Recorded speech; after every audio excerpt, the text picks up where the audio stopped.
امریکہ ایران کشیدگی کے حل کے لیے دنیا کی نظر پاکستان، قطر اور عمان پر مرکوز۔ سمپسن سینٹر کی اشاعت میں تجزیے کے مطابق اسلام آباد میمورنڈم پر دباؤ کے باوجود پاکستان امریکہ ایران کو دوبارہ مذاکرات کی میز پر لانے کی کوششیں جاری رکھے ہوئے ہے اور پاکستان اور قطر نے امریکہ ایران کو جنگ بندی اور مذاکرات کی طرف واپس لانے کے لیے مشترکہ تجویز پیش کی۔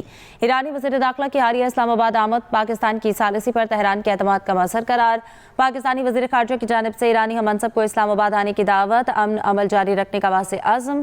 پاکستان دونوں فریقوں کے لیے قابل اعتماد ثالث کی حیثیت سے امریکہ ایران رابطے میں اہم کردار ادا کر رہا ہے۔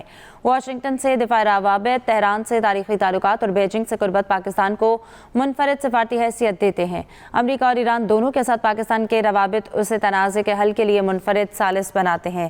اس پر بات کریں گے، ہمارے ساتھ موجود ہیں ڈاکٹر شارق قاضی، دفاعی تجزیہ کار۔ بہت شکریہ ڈاکٹر صاحب آپ کے وقت کا۔ کہیے گا سب سے پہلے جو رپورٹ سامنے آئی ہے اس کے حوالے سے آپ کیا کہیں گے؟ میں یہ سمجھتا ہوں کہ پاکستان نے اپنی ثالثی کی کوششوں کو کبھی بھی بند نہیں کیا تھا۔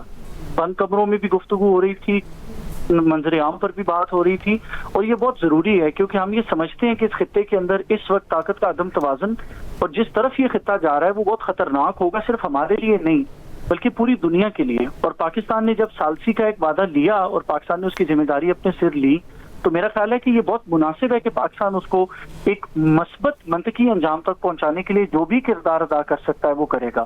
دیکھنے کی ضرورت یہ ہے کہ اب یہ بہت خوشائند بات ہے کہ اس میں کئی اور شراکت دار بھی شامل ہوتے جا رہے ہیں جو اس پہ پاکستان کی نہ صرف پوزیشن کو مضبوط کریں گے بلکہ پاکستان کے اثر و رسوخ کے اوپر ایک سخت مہر بھی لگائیں گے کہ پاکستان اس کو صدقے دل کے ساتھ اور اچھی نیت کے ساتھ چلا رہا ہے۔ رہ گیا کہ کسی کو اس پہ اگر کوئی ریزرویشن ہوگا تو کئی بار یہ بات کی جا چکی ہے کہ یہ کسی بھی ایک ریاست کے خلاف کوئی اتحاد نہیں ہے بلکہ خطے کو جو درپیش مسائل ہیں اور جس حد تک یہ مسائل سخت ہو سکتے ہیں اور جس قسم کا رد عمل دونوں طرف سے آ سکتا ہے اور جس قسم کی ہیومینیٹیرین اسسٹنس کی بھی پرابلمز کریٹ ہو سکتے ہیں، یہاں پہ ٹریڈ اور اکانومی کو تو ایک سائڈ پہ رکھ دیجئے، ان تمام چیزوں کو دیکھنا بہت ضروری ہے۔ اور پاکستان کی نیت آپ لوگوں کے سامنے ہے، ساری دنیا کے سامنے ہے کہ ہماری بڑی مثبت نیت ہے۔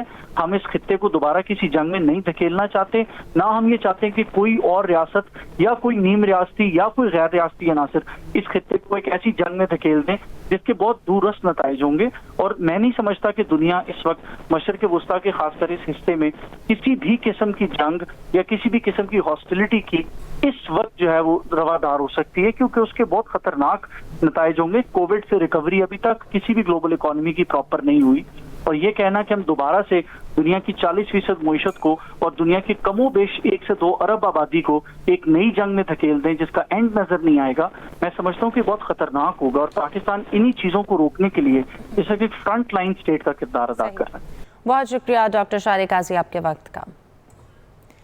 سینئر APHC رہنما شیخ عبدالعزیز کا یوم شہادت، انہوں نے جموں کشمیر پیپلز لیگ کے چیئرمین اور آل پارٹیز حریت کانفرنس کے ایگزیکٹو کونسل کے رکن کے طور پر انتظامی فرائض سر انجام دیے۔ انہوں نے مختلف بھارتی قید خانوں میں 16 سال سے زائد کی مدت قید کاٹی۔ 2008 میں تجارتی راستوں کی بحالی کے لیے تاریخی مظفر آباد چلو مارچ کی قیادت کی۔